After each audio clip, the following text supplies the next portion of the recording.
Magandang umaga po sa bawat isa. So ipagpapatuloy po natin ang pag-aaral po natin ng Book of Isaiah.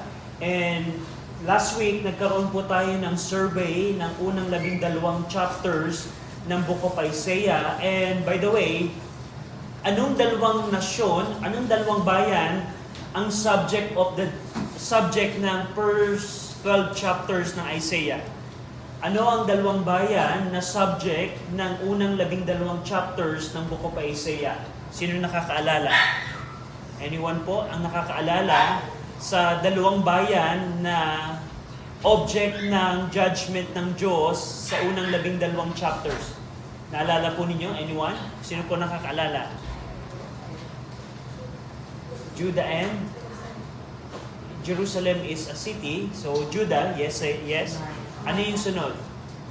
Samaria or Israel. So, we know na sa unang 12 chapters ng Book of Isaiah, ang object ng judgment ay ang Southern Kingdom, which is Judah, or we can say Jerusalem, dahil yun po ang capital ng Southern Kingdom, and Israel, which is the Northern Kingdom of Israel, or Samaria, we can say that. So sa unang 12 chapters, ang judgment ay para sa dalawang bayan na ito.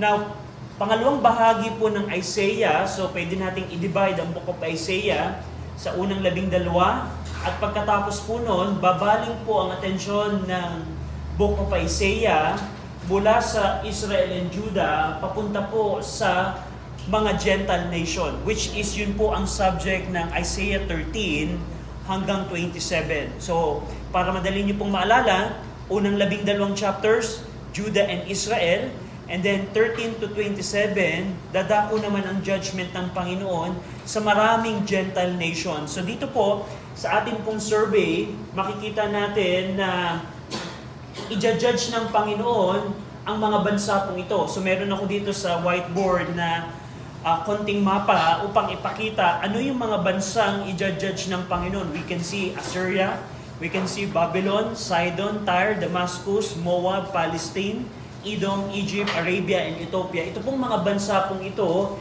po ang object of judgment ng 13 to 27 ng Book of Isaiah. Siguro ang unang tanong natin, Brother RG, bakit i-judge ng Panginoon itong mga bayan na ito? Go over in Isaiah 13, verse 11. Isaiah chapter 13, verse 11. Isaiah 13. So, unang dahilan po kung bakit i-judge ng Diyos ang mga bansa pong ito ay dahil po sa kanilang mga kasalanan.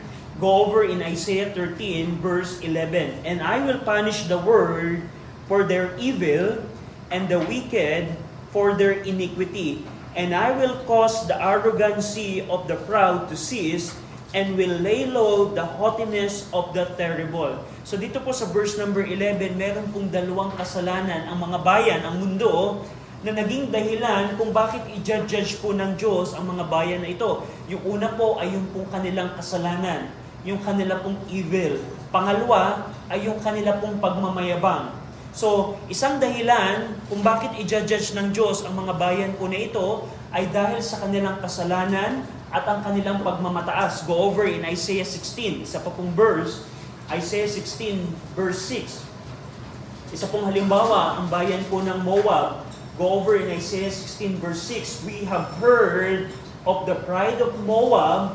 He is very proud, even of his haughtiness and his pride and his wrath, but his life shall not be so. So nabanggit dito yung pagmamataas ng bayan po ng Moab. So, unang dahilan kung bakit po i-judge ng Diyos yung mga bayan po na ito ay dahil po sa kanilang kasalanan at ang kanila pong pagmamataas. At sa tingin natin sa ating bayan ngayon, may mga bayan ba in our time na merong kasalanan at merong pagmamataas? So, tingnan nyo po, ang Book of Isaiah, tuturuan tayo ng biblical perspective, paano tinatrato ng Diyos ang mga bayan. Tandaan niyo po, ito pong mga nation po na ito pong mga object of judgment, hindi po ito individual, hindi ito personal, ito po ay nasa national level. Ibig sabihin, ang mga bayan pala ng ating lipunan, ang mga bayan pala ay accountable sa Panginoon. Yes po, yan po ang tinuturo ng Book of Isaiah. So unang makita po natin, isang dahilan kung bakit i-judge ng Diyos ang mga bayan na ito, dahil sa kanilang kasalanan at dahil sa kanilang pagmamataas. Pangalawa po, go over in Isaiah 17. Isaiah 17, so tinitingnan muna natin yung overview, bakit i-judge ng Diyos ang mga bayan na ito. Go over in Isaiah 17, verse number 14. Go over in Isaiah 17, verse 14.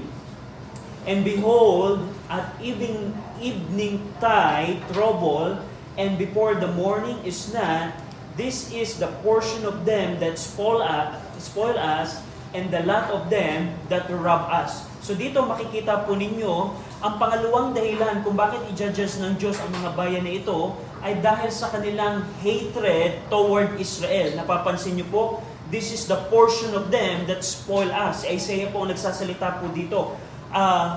Ito ang kabahagi ng mga bayan na nagnakaw sa amin. Ito ang bahagi ng mga bayan na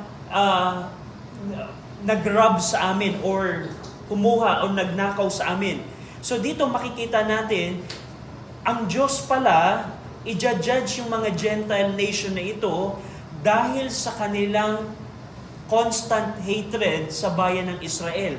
Go over in Genesis 12 para mabigyan natin ng konteksto. Bakit ganun, Brother RJ? Hindi ba pantay ang Diyos? Bakit i-judge ng Diyos yung mga bayan na ito? Go over, tingnan natin, balikan natin po yung pong pangako po ng Diyos kay Abraham sa Genesis chapter 12. At gusto ko pong maalala natin at tandaan po natin na ito pong pangako ng Diyos sa Genesis chapter 12 para kay Abraham at sa kanya pong bayan, ito po ay hanggang sa ngayon ay tumatakbo, is currently applying sa ating pong panahon.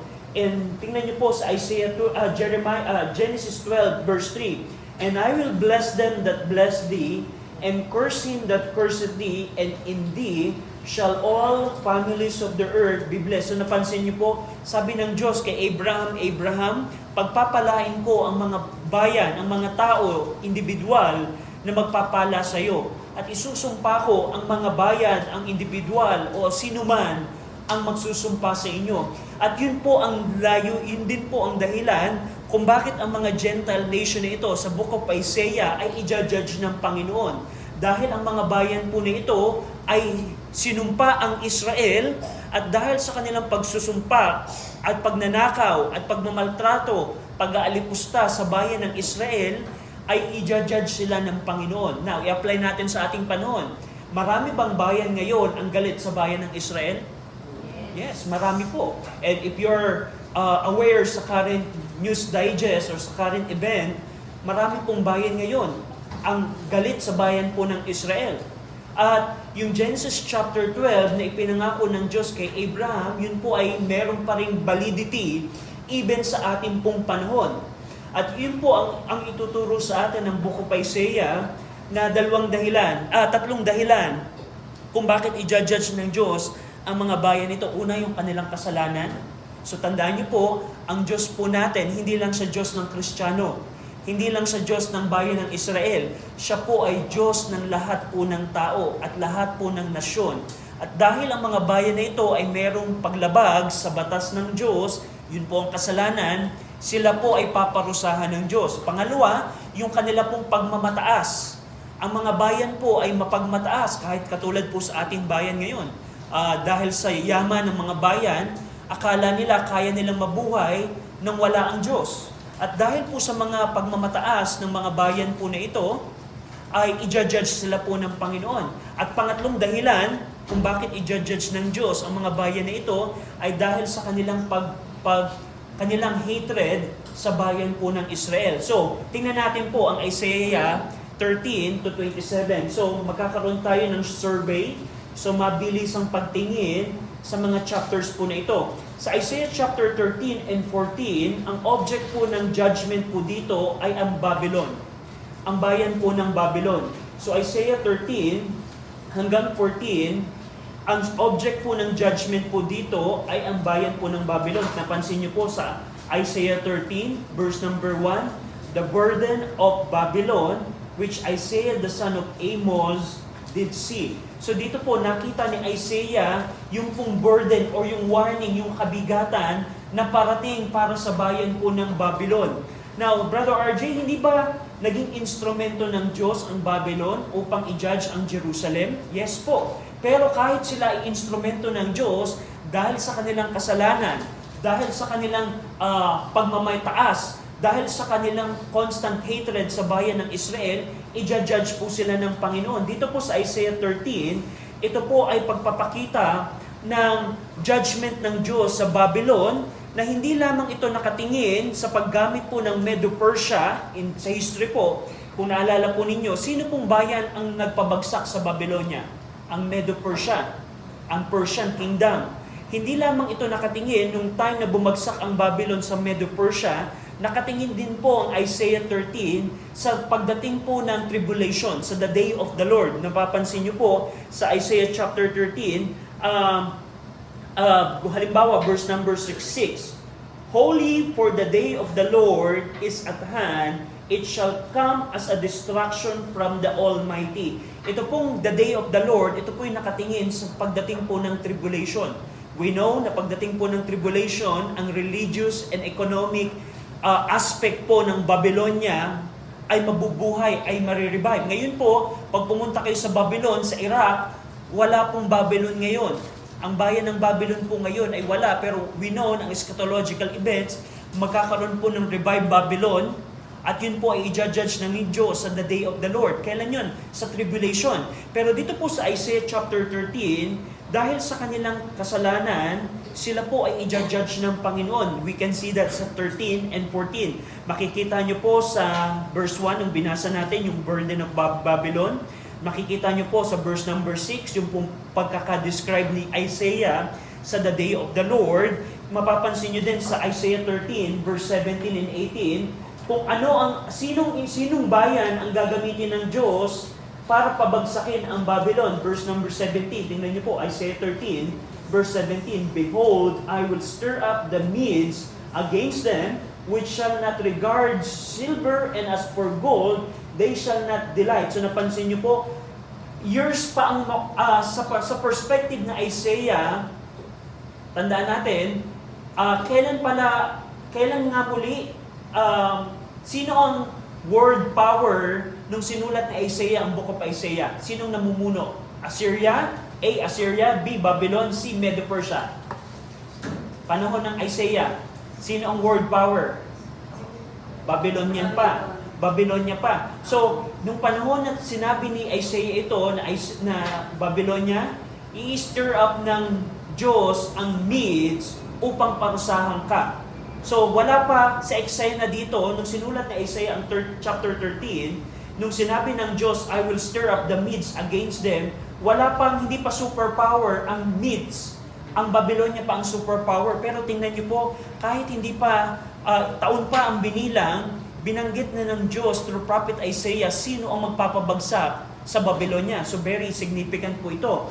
Makikita nyo din sa verse 19, tingnan nyo po, Isaiah 13 verse 19, And Babylon, the glory of kingdoms, the beauty of Chaldees' excellency, shall be as when God overthrows Sodom and Gomorrah.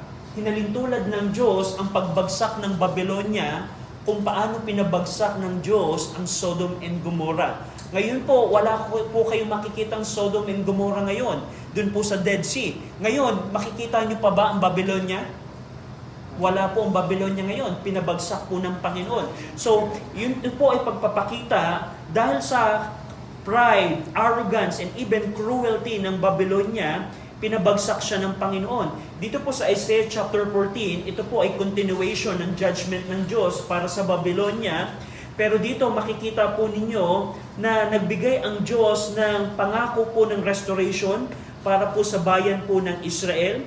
Now, isang makita nyo pong hint dito na important verse, go over in Isaiah 14 verse number 4. Tingnan nyo po ito. Isaiah 14 verse number 4, that thou shalt take up the proverbs against the king of Babylon and say, How had the oppressed ceased, the golden city ceased? The Lord had broken the staff of the wicked and the scepter of the rulers. He who smote the people in wrath with a continual stroke, he that ruled the nation in anger, is persecuted and none hindered. So napansin niyo po kung paano ang Babylonia at yung mga rulers ng Babylonia ay merong cruelty sa kapwa-tao. Yun po ay ginawang accountability ng Diyos sa kanila na dahilan kung bakit sila i-judge. So dahil sa maltreatment, cruelty, arrogance ng Babylonia, sila po ay i-destroy ng Panginoon. Tingnan niyo po kung sino kaya ang character na i-employ dito ng Diyos upang ipakita ang pagmamayabang ng Babylonia. Kung mapapansin niyo po sa verse number 12 ng Isaiah 14, kanino hinalintulan o sino ang ginawang object lesson ng Diyos upang ipakita ang pagmamayabang ng Babylonia. Go over in Isaiah 14 verse number 12.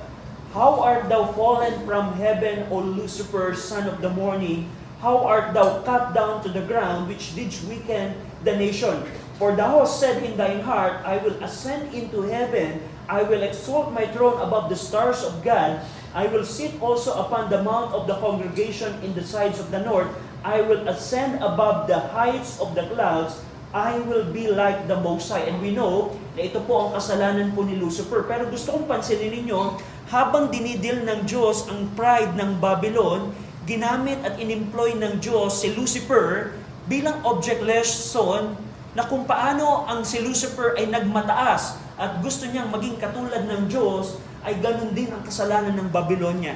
So, in-employ, parang in-incorporate ng Diyos, Isaiah 14, ang pagmamayabang at pagmamataas ni Lucifer upang ipakita ang pagmamataas ng Babylonia. At dahil po dito, ang Diyos ay ginudge ang Babylonia. Ngayon po, wala na po ang Babylon. We cannot see Babylon right now. At dito po, makikita natin ang fulfillment ng mga bagay nito. Sa Isaiah 14, makikita niyo po sa verse number 24, ang panibagong bayan. Ang bayan po ng Assyria. Tingnan niyo po sa verse 25, Isaiah 14 verse 25, that I will break the Assyrian in my land, and upon my mountains tread him underfoot, then shall his yoke depart from off them, and his burden depart from off their shoulders. So pangalawang bayan, ang bayan po ng Assyria. So anong ginawa ng Assyria na pagmamaltrato sa Israel? Remember, pinag-aaralan natin ang Book of Amos, 3 taon po, ang Assyria po ang ginamit ng Diyos upang pabagsakin ang Northern Kingdom of Israel. Pagmamaltrato ng Diyos, pagmamaltrato ng Assyria sa bayan ng po ng Israel. At dahil sa kanilang pag-destroy sa bayan po ng Israel, at dahil sa kanilang pride, at dahil sa kanilang kasalanan, sila din po ay naging object ng judgment ng Diyos. So, we see Babylon sa 14, Assyria, by the way, sa 14, and isa pang bayan na makikita nyo sa chapter 14 na i-judge ng Panginoon ay ang bayan po ng Palestine. Palestina. Go over in verse 29. Rejoice not thou, whole Palestina, because the rod of him that smote thee is broken, for out of the serpent's root shall come forth a cockatrice, and his fruit shall be a fiery flying serpent. So, dito niyo po, makikita niyo din sa verse number 31, Howl, O gate, cry, O city, the whole Palestina art desolate, for there shall come from the north smoke, and none shall be alone in his appointed time. So makikita nyo dito yung judgment din ng Diyos sa Palestine. So ito po yung Palestine ngayon. So sa chapter 13 and 14, Babylon. Chapter 14, sa huling bahagi, Assyria. At sa huling bahagi ng chapter 14, Palestine. Yun po ay mga i-judge ng Panginoon. Bakit? Kasalanan, pride, and hatred toward Israel. So yan po ang tatlong bayan. Sa chapter 14, sa chapter 15 rather, chapter 15 and 16, nakasentro naman po ang mga chapter na ito sa bayan po ng Moab. Bayan po ng Moab. So dito sa chapter 15, makikita po ninyo ang judgment po ng Moab na nakapokus ito, yung prophecy of Isaiah chapter 15, ito po ay nakapokus sa widespread lamentation and devastation. Mapapansin niyo po dito yung pong mga key cities ng bayan po ng Moab at yung pong mga tao ay nagmo-mourn dahil po sa judgment na mararanasan nila. Hinalintulad po dito ng Diyos sa Isaiah chapter 15 na ang bayan po ng Moab ay isang magiging tuyo, magiging ruin, na nag-e-emphasize ito ng total collapse ng bayan po ng Moab. Now, magkaroon kaya tayo ng tour sa Moab. Pag pumunta po kayo sa Moab, sa east part ng Jordan River, wala po ngayon Moab ngayon doon.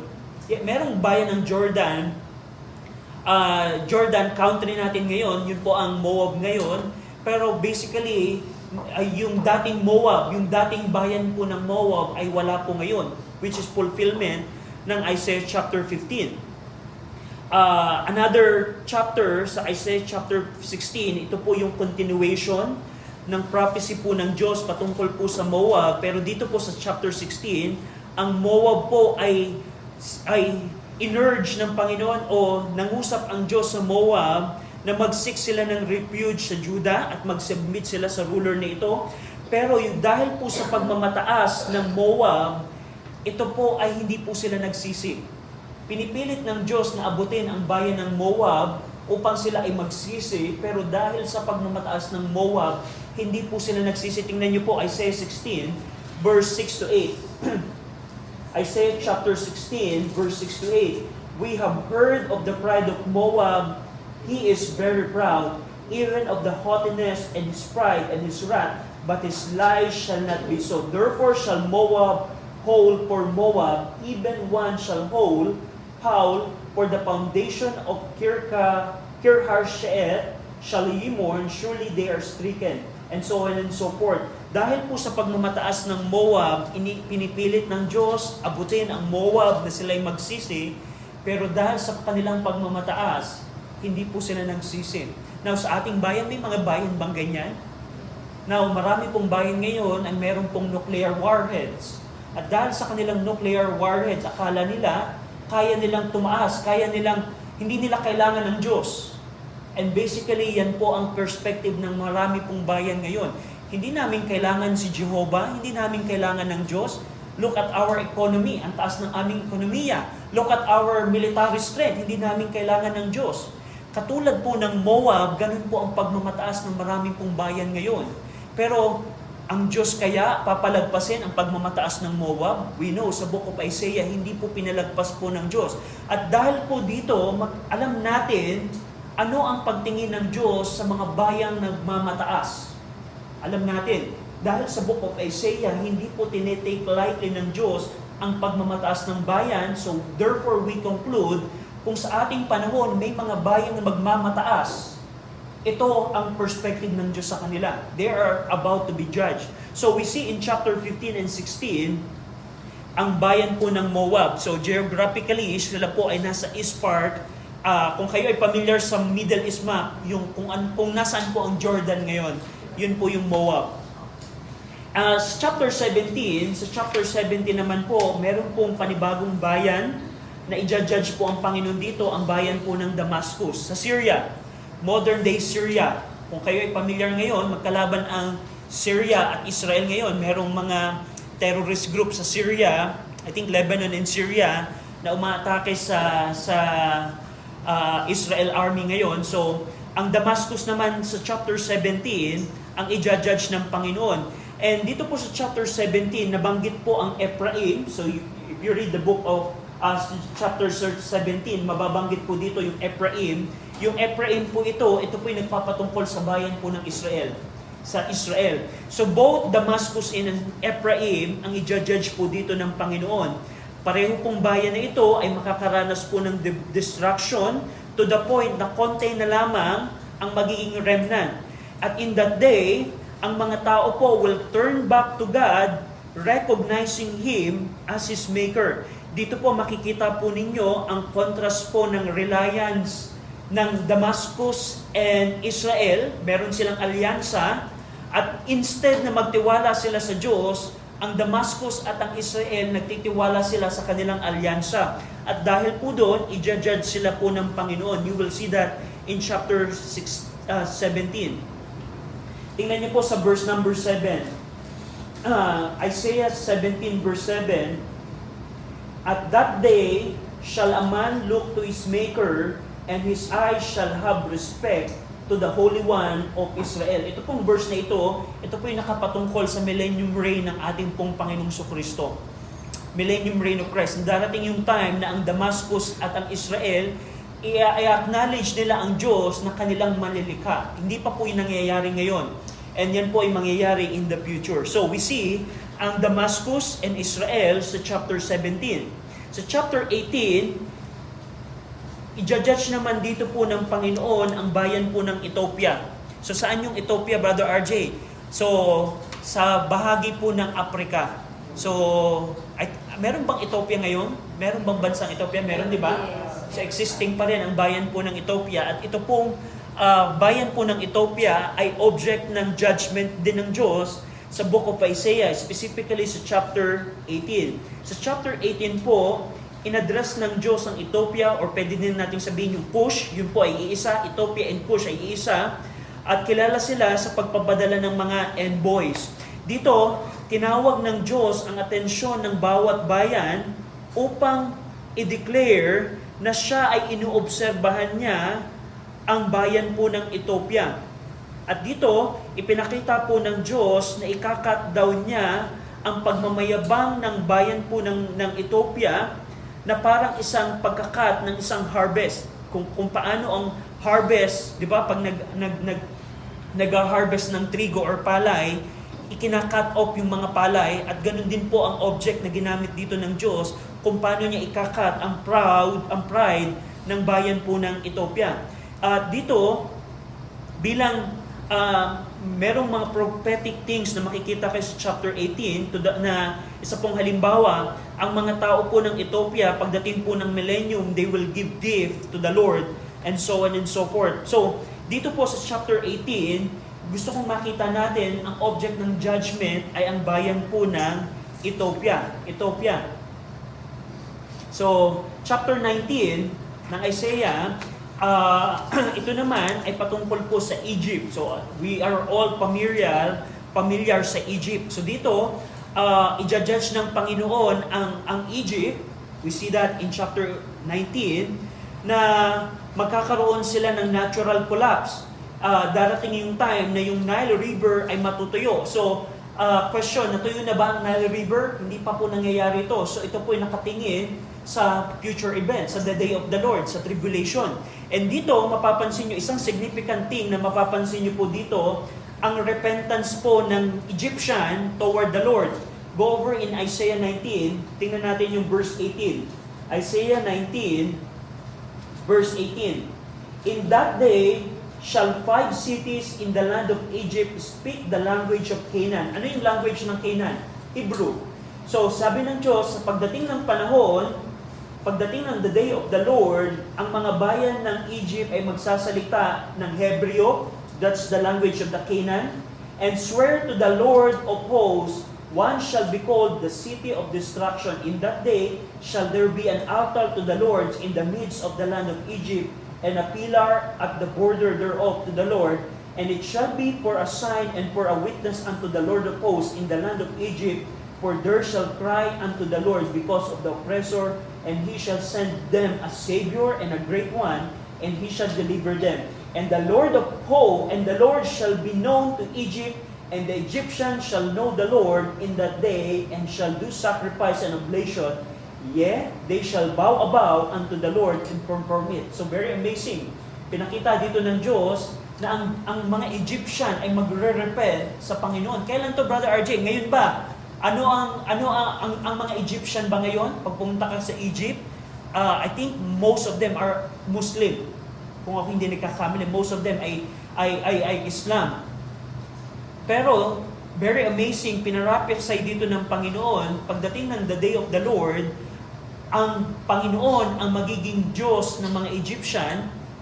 The Egyptian shall know the Lord, and the Lord shall know the Egyptian. So, merong covenant na mangyayari and relationship ang Egyptian.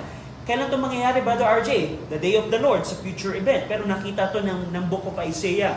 Dito din sa chapter 20, mapapansin nyo, bumalik ang atensyon ng Diyos para sa Egyptian and Ethiopia. They are combined. Dito,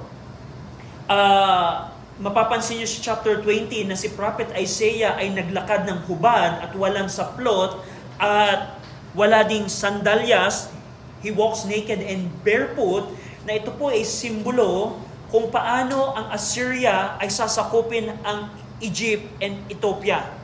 So, mapapansin niyo sa chapter 20 ang judgment ng Diyos sa Egypt and Ethiopia sa pamamagitan ng paglakad ni Isaiah ng hubad, na yun ay pagpapakita kung paano sasakupin ng Assyria ang Egypt at ang Ethiopia. And yan po ay nangyari historically. You can check history book, you can check the internet, na ganun po ang ginawa ng Assyria sa Egypt nung panahon po ng mga Assyrian kingdom. So, we see that in Isaiah chapter 20. Now, Isaiah chapter 21, dito po meron kayong tatlong bayan na makikita. Yung pong bayan muli ng Babylon, yung bayan po ng Edom, so yung Edom po, nasa south po siya ng Israel, Edom, at ang bayan po ng Arabia, Saudi Arabia, sa ating pong panahon. Dito po, mapapansin nyo sa Isaiah chapter 21, ang judgment ng Diyos sa tatlong bayan na ito, na ang Babylon ay babagsak, at ang mga watchmen ay mag-a-announce ng collapse para sa mga bayang ito. Go over for example sa, let's see here, sa verse 11 and 12 ng Isaiah 21. The burden of Duma, he called to me out of Seir, watchman, what of the night? Watchman, what of the night? And the watchman said, the morning cometh, and also the night. If you will inquire ye, return come. So yung pong verse 11 and 12, ito po ay nagpapatungkol sa Duma or Edom. Yan po ay Edomites, bansang Edom. And then, go over in verse 13. The burden upon Arabia, in the forest in Arabia shall ye lodge, O ye traveling companies, and Dedanim, and so on and so forth. So makikita nyo dito yung pong judgment ng Diyos para din sa bayan po ng Arabia. So, in order to easily understand chapter 20, it's all about Babylon, Edom, and Arabia. 21 rather, yeah. Edom, Babylon, Edom, and Arabia. Chapter number 22, ito naman po ay bayan po ng Jerusalem. So babalik ang attention dito sa bayan ng Israel. Pero dito, specifically, i-judge ng Diyos ang Jerusalem dahil po sa kanilang misplaced trust, na ang mga leaders po ng Jerusalem nung panahon po ni Isaiah ay mas nagtiwala sila sa kanilang mga depensa, sa kanilang military strength, sa kanilang mga alyansa, instead na magtiwala sila sa Panginoon. Tingnan niyo po, chapter 22, verse number 11. Tingnan niyo po. Verse number 10 muna. And ye have numbered the houses of Jerusalem, and the houses have ye broken down to fortify the wall. So yun po yung kanilang military strength. But in verse number 11, ye made also a ditch between the two walls of for the water of the old pool, but ye have not looked unto the maker thereof, neither had respect unto him that fashioned it long ago. So dito pinakita ng Diyos through prophet Isaiah na ang Jerusalem ay i-judge ng Panginoon. Anong kasalanan nila, Brother RJ? Mas nagtiwala sila sa kanilang kayang gawin kesa sa kanilang manlilikha. Dahil doon, i-judge sila ng Panginoon. Parang sa tingin natin, Brother RJ, napakatindi naman ng Panginoon. No, yan po ang ninanais po ng Diyos sa bawat individual at bawat bayan. Tandaan niyo po, ang Book of Daniel ay nagsabi na ang Diyos ang lumilikha po. Ang Book of Acts and even ang Book of Daniel ay nagsasabi na ang Diyos po ang nagpoporma po ng bawat bayan. Amen. Hindi lamang nilikha po ng Diyos ang bawat individual, ang bawat po bayan ay nilikha ng Diyos. Brother RJ, including ang North Korea, even ang North Korea, even ang Iran, yes po. At ang Diyos po, inaasahan po ng Diyos na ang bawat bayan ay kilalanin siya at magtiwala ang bawat bayan sa Diyos. At kung ang tao, bayan o individual ay hindi gagawin po ng Diyos, hindi po kikilalanin ng Diyos sa kanilang buhay, subject po sila sa judgment. And we see that in chapter 22. Yan po ay bayan po ng Jerusalem. Ye have not looked unto the maker thereof. So, we see that in chapter 22. Chapter 23, huling bayan po na makikita nyo po dito ay ang bayan po ng Tyre and Sidon. Tyre and Sidon.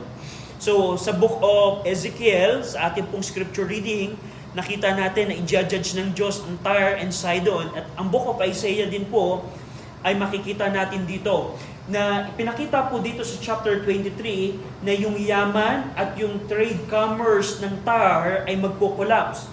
Pero pagkatapos po noon, ang bayan po ng Tyre ay marirevive at magdededicate sila sa Panginoon. So saan ito nakatingin? Ito po yung makatingin sa Millennium Reign of Christ. Tingnan niyo po sa verse 18 ng chapter 23. Chapter 23, verse 18.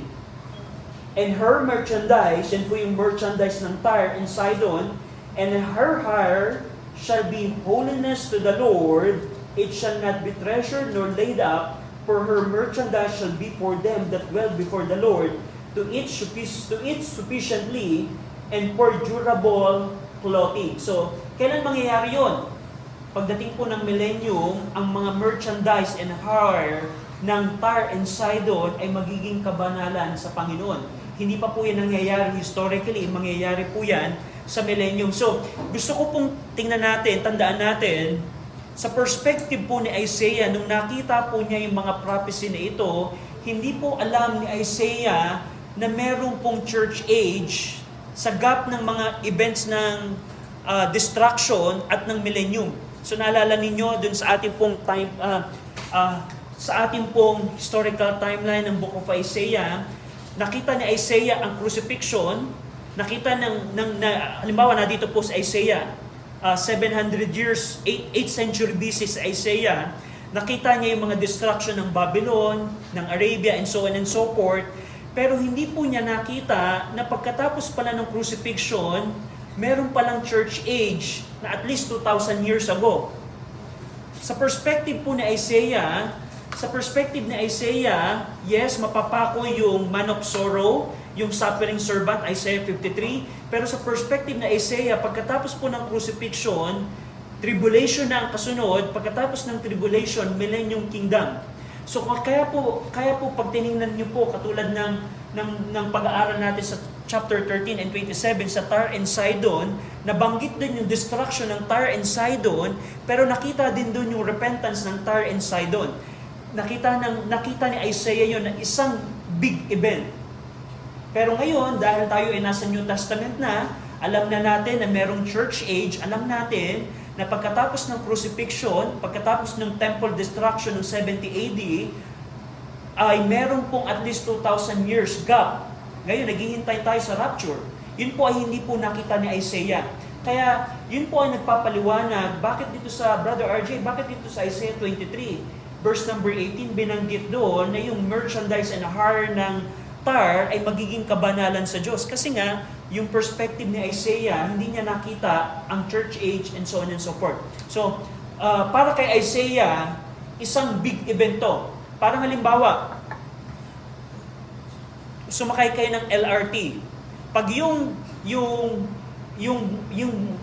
train ay nasa malayo pa lamang, para sa'yo, isang tren lang yon. Pero hindi mo alam kung gaano kahaba yun kasi wala pa sa malapit sa'yo. Parang ganun po si Isaiah. Nung nakita niya yung mga event na ito, isang tren to na malayo, pero hindi niya nalalam na at least 2,000 years pala ang gap nung pagitan ng judgment sa Tyre at yung repentance ng Tyre. So, ganun po ang makikita natin dito sa verse sa mga judgment na ito. So, basically, so nakita natin from Isaiah 13 hanggang 23, nakita natin yung mga judgments sa Assyria, Babylon, Sidon, Damascus, Tyre, and so on and so forth. And then dito po sa Isaiah 24, siguro nasa isip natin, Brother RJ, so ligtas pala ang Pilipinas. Ligtas pala ang Russia. Ligtas pala ang Amerika. Kasi ito lang yung mga nabanggit ng Isaiah. Dito po sa chapter 24, in-expand ng Diyos sa lahat po ng bayan. Go over in Isaiah 24, verse number, let's see here, Isaiah 24,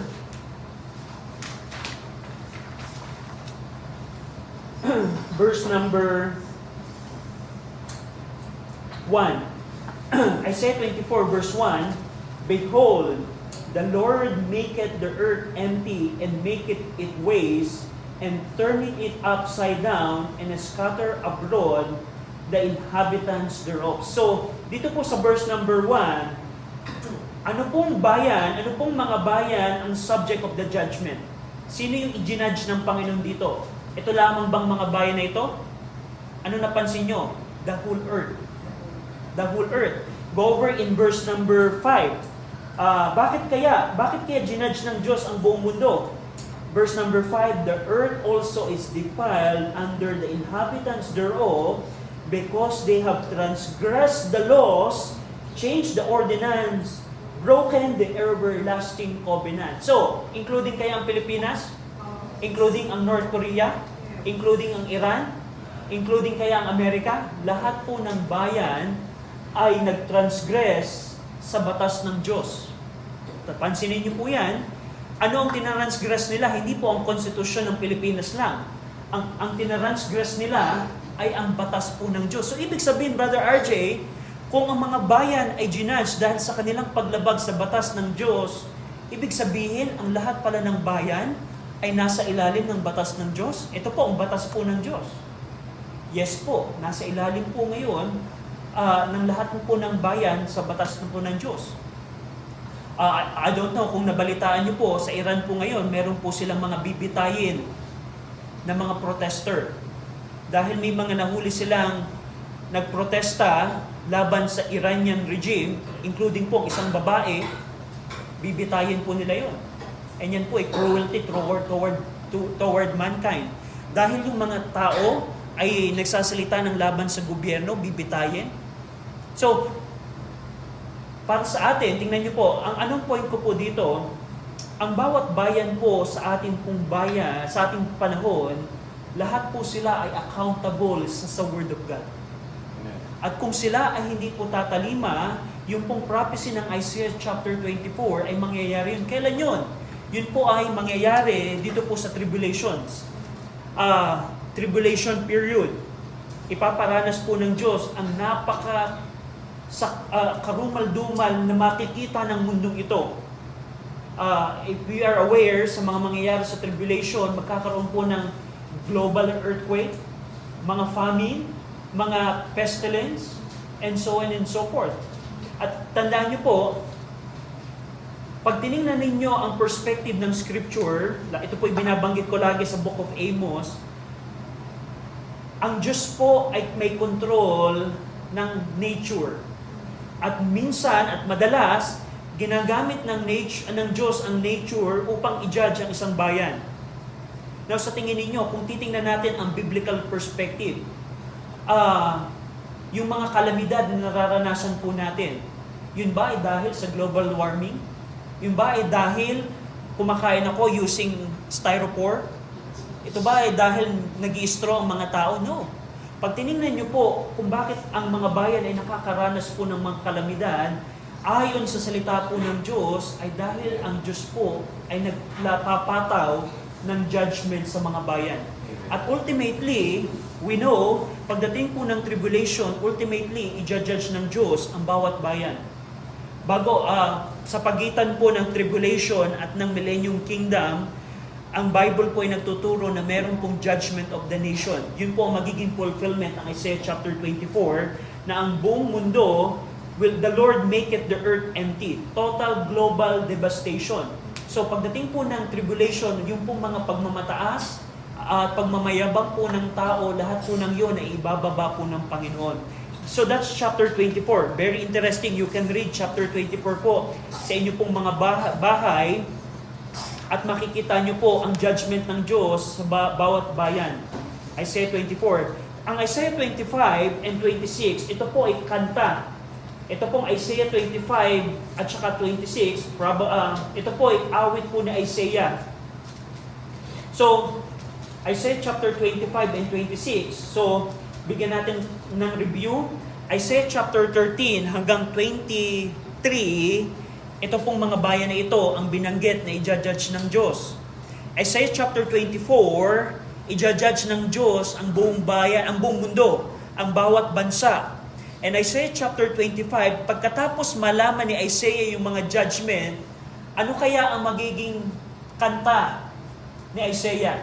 Sa tingin ninyo, pag nakita mo ang balita na wait, i-judge ng Diyos ang buong bayan, Dito po, ang naging kanta po dito ni Isaiah or awit ni Isaiah, a song of praise, ito po ay awit ng pagpupuri sa katagumpayan ng Diyos. So napansin niyo po, pagkatapos ng mga judgment, bad news, bad news, bad news, akala natin magiging malungkot sa Isaiah, pero ito'y naging pagpupuri ni Isaiah, na-realize ni Isaiah na dapat purihin ng Diyos sa kanyang katagumpayan. Ito pong Isaiah chapter 25, ito po ay awit ni Isaiah, ito po ay kanta. So tingnan niyo po halimbawa ang verse number 25.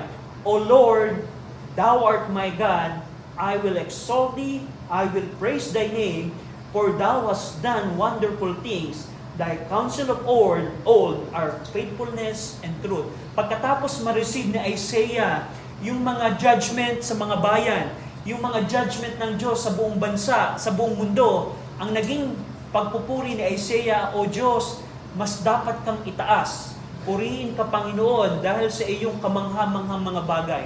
So yun po ang naging reaction ni Isaiah. At ito pong buong chapter 25, ito po ay judgment, ito po ay awit ng pagpupuri ni Isaiah sa katagumpayan ng Diyos. For example, halimbawa, let's see here, sa verse number 9 ng chapter 25, And it shall be said in that day, Lo, this is our God, we have waited for Him, and He will save us. This is the Lord, we have waited for Him, we will be glad and rejoice in His salvation. So, gusto kong dalhin natin, tingnan niyo po ito. Nung sinulat po ito ni Isaiah, yung kantang ito, sila po ay, alam ni Isaiah na lulusubin sila ng Babylonia. Alam ni Isaiah na sinukob na nalilusob na sila ng Assyria. Pero nung nakita ni Isaiah na ang Diyos pala ay paparusahan din yung mga bayan na ito, ang naging resulta ni Isaiah, Panginoon, we have waited for Him. Kami ay naghintay and He will save us. This is the Lord, we have waited for Him and we will be glad and rejoice in His salvation. Sino po ito? Ang ating pong Panginoong Kristo. Kailan mangyayari yun? Millennium reign. So, gusto kong pansinin ninyo, now, anong implication nito sa atin bilang mga mananampalataya? We know na i-judge ng Diyos ang mga bayan na ito, and we know na i-judge ng Diyos ang lahat ng bayan. Ang tanong sa atin bilang mga Kristiyano, katulad ba tayo ni Isaiah na nagpuri sa Panginoon? Na Panginoon, salamat dahil i-judge mo pala ang North Korea. Panginoon, salamat, i-judge mo pala ang China. Panginoon, salamat, i-judge mo pala ang Pilipinas. And so on and so forth. At yun ang naging resulta ni Isaiah.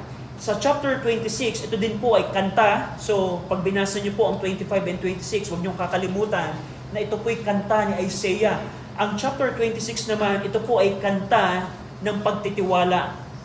Na dahil ang Diyos ang makapangyarihan sa lahat, inuudyokan niya ang mga Hudyo na magtiwala sa Panginoon. Tingnan niyo po Isaiah 26 verse 4. We see here in Isaiah 26 verse 4, Trust ye in the Lord forever, for in the Lord Jehovah is everlasting strength.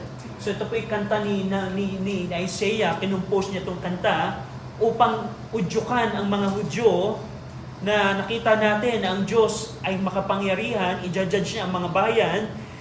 Inudyukan niya yung mga Hudyo na tayong lahat ay magtiwala sa Panginoon. And we can apply it sa ating pong buhay. And last, chapter 27, ito naman ay bumalik sa tema po ng judgment. Sa tema po ng judgment. Pero dito, i-judge po ng Diyos ang evil. Yun po yung Leviathan. Pansin natin, tingnan niyo po sa verse number 21 and 27.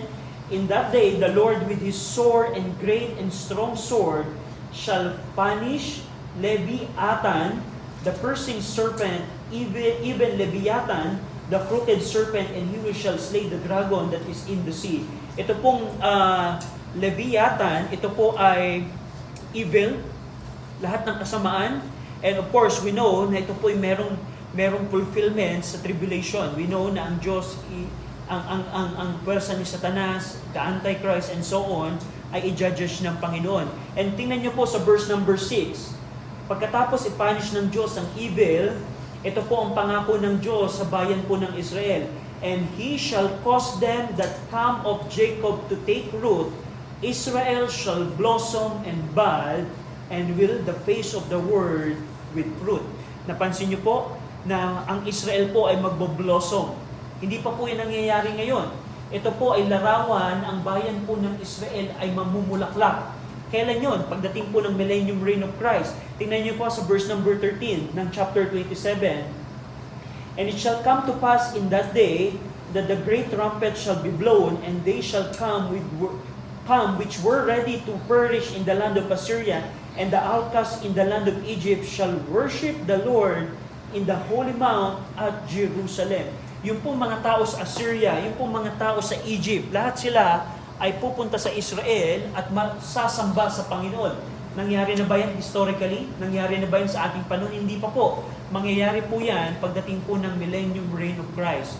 And so on and so forth. So, yan po ang Isaiah chapter 13 hanggang 27. So, hindi natin po na-specific, hindi natin naaral verse by verse, pero nawa, ito pong survey na ito, pag binasa nyo na ngayon ang Book of Isaiah, meron na kayong pangkalahatang larawan.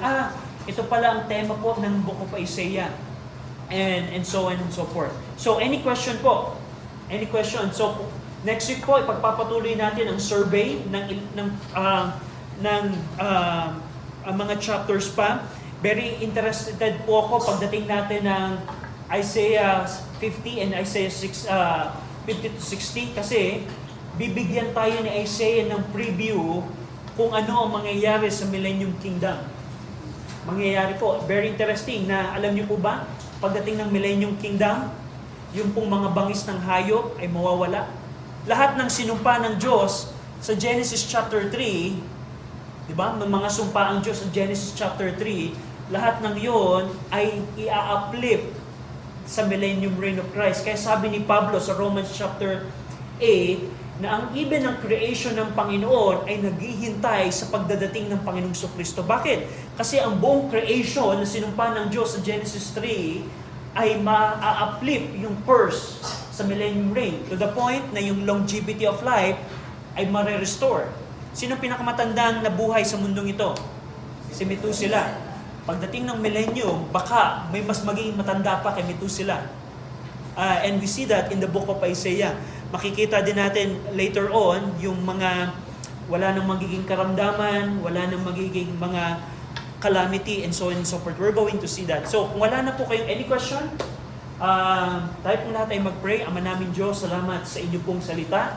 Salamat Ama sa book of Isaiah na binibigyan nyo kami Ama ng larawan kung paano po ninyo i-judge ang mga bayan at higit sa lahat kung paano ang aming pong Panginoong Kristo ay maghahari sa buong mundo. Na kami Panginoon ay naghihintay ng araw po nito na ang bawat bayan, ang bawat tao ay kikilalanin ang aming pong Panginoong Kristo bilang Panginoon at tagapagligtas. Sa aming pong panahon, ang mga tao, pwede nilang reject ang Panginoong Kristo ngayon, pero salamat dahil meron pong araw pala na ang mga tao ay wala na pong choice kundi tanggapin lamang ang aming pong Panginoong Kristo. Pinupuri namin kayo. In Jesus' name we pray. Amen. Salamat po. We have 7-minute break.